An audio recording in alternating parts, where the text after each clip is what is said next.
The Biden administration, meanwhile, is asking for another $30 billion for COVID relief efforts. Despite out-of-control inflation, the White House is insisting that it is not the time to ease up on spending. Watch this. While we continue to have sufficient funds to respond to the current Omicron surge in the coming weeks, our goal has always been to ensure that we are well prepared to stay ahead of the virus. So we've been in these ongoing conversations about what those needs might look like. Joining me right now is the former White House Chief of Staff and former Office of Management and Budget Director, Mick Mulvaney. Mick, it's great to see you this morning. Thank you so much for being here. The Federal Reserve expected to raise interest rates. We just got the retail sales number up 3.8%. Will the Fed be able to tamp down this inflation?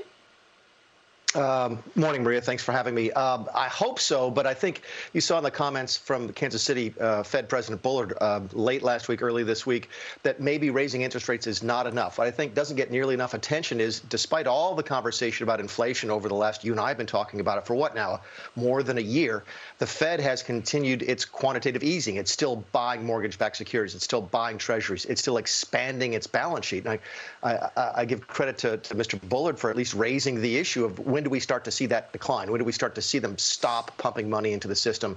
Interest rates are one tool that the Fed has, but certainly when you are raising interest rates, but you're still expanding the balance sheet, it's not going to have the same impact. So I'm glad the discussion has finally turned serious, it seems, about getting inflation under control, because I don't think raising interest rates is going to be enough.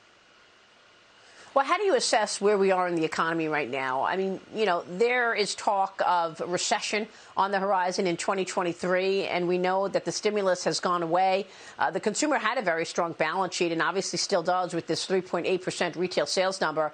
But what would you expect in terms of the impact of all of this change in policy from the Fed? Yeah, keep in mind, you said something very interesting, and I've heard this a lot about how the stimulus has gone away. Even the last stimulus bill by itself, I think, was $1.9 trillion. If you take all of the stimulus put into the economy over the course of the last couple of years, it might approach $6 trillion. That's just an insane amount of money. If you wrote me a check for $1 million, Maria, you'd have to do that 1.9 million times in order to spend $1.9 trillion. And there is simply no way all of that money has entered the economy yet. It's not, the government can't spend it fast enough. It's one of the reasons I scratch my head when I hear the White House saying they need $30 billion more for COVID. There's no way they have spent the money they already have. And I hope the Fed knows that. I hope the Fed is looking their hands over, saying, look, it's been a while since we've passed a stimulus bill, but all of that money, and again, inflation is too much money chasing too few goods, all of the money that the government has dumped into the economy hasn't even entered the economy yet. So I still think inflation is a risk in the near term and in the midterm, and I hope the Fed sees it the same way. So what about the administration pushing more spending? You know, they want more money for COVID relief. You just mentioned the $1.9 trillion package. It seems like the inflation numbers, 9.7% increase in PPI, 7.5% in CPI. These are just, you know, not being focused on. There's just ignoring that in the administration because they want more spending. They don't think more spending leads to more inflation. Yeah, and either it's a misunderstanding of economics, which is possible, or it's just hardcore politics and the old maxim, don't let a good crisis go to waste. If you can bring a bill up and say, look, we'd love to spend some money, what's our excuse? COVID. My guess is you'll hear that more than one time between now and the midterm elections. As is often the case, my guess is that the bill that they will offer for this $30 billion will have some money for COVID relief and then a bunch of other stuff that has absolutely nothing to do with COVID. Keep in mind, back in the $1.9 trillion bill, 10 times as much money went to bail out the states as actually went towards PPE. So COVID bills, you know, are sometimes COVID bills, but they're sometimes just a way to pass anything that you want to pass generally. And I think that's what you're seeing with this next round of spending the Democrats want to put in place. Meanwhile, let's talk about Biden's nominees for the Federal Reserve. Senate Republicans blocked votes on all 5 Federal Reserve nominees yesterday, including Jay Powell, Lyle Brainerd, but also including this woman, Sarah Bloom Raskin. She's President Biden's pick to be lead banking regulator. This is the most important position overseeing the banks. Pennsylvania Senator Pat Toomey specifically taking issue with her radical views on climate change and on private banking. Here he is yesterday. Watch this. Ms. Raskin has repeatedly, frequently, in writing and in speeches, advocated for turning the Fed into a policy body, especially with respect to climate. That, in my view, is more than sufficient cause to reject her nomination. Mick, I'm reading the tea leaves here. A lot of Wall Street analysts think she's going to get through. Even so, what are your thoughts? There's a couple different things here. Pat's right, by the way. Senator Toomey is right. It's okay for someone running for office to say the Fed should be involved in climate change because that's sort of a policy position.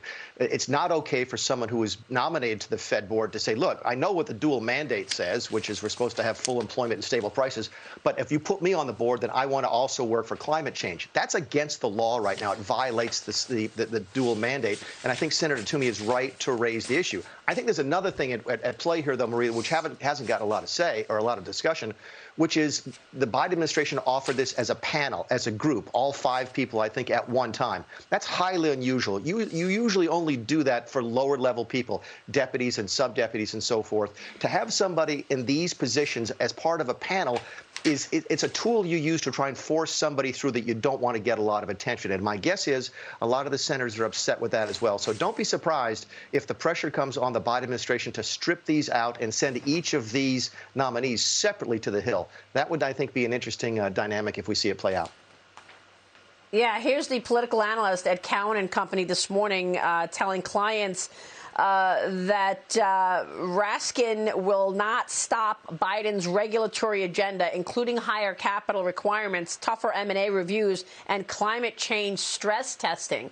Mick, he says federal Governor Lael Brainard will push these policies, making it as part of the agenda. It makes us question the upside for this fight beyond the tactics. He does believe that all 5 of these will get confirmed, even if it's a fight that goes into the spring. So when you've got Lael Brainard there, this climate change issue, that's going to be the priority for the banks regardless. Are they going to stop accepting business and stop lending to the fossil fuel companies like the major oil companies, ExxonMobil, et cetera? Well, and that's the plan, right? Or at least that's part of the plan. That's part of the Democrats' Green New Deal climate change plan. And what you're seeing is this the next step in the politicization of everything. The Federal Reserve is supposed to be one of those few entities here that is above politics. And the Democrats, by offering these very politicized names, folks who are willing to talk about engaging in policy are sort of changing the landscape.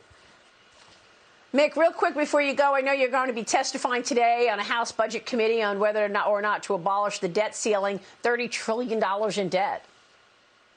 Yeah, the Democrats just don't like the debt ceiling debate. They don't like the filibuster. They want to get rid of that. They don't like appropriations, so they give money straight to places like the CFPB, and they really don't like the debt ceiling. So we're going to have a debate today as to whether or not we should just get rid of it. And I think the Democrats are going to take the argument that if you get rid of the debt ceiling, we'd be in better fiscal position. I think it might be fun to watch the discussion on that topic later on today. Well, no ceilings on borrowing. Oh, my goodness. Mick Mulvaney, it's great to see you. Thank you so much. We'll talk soon. Thank you, sir.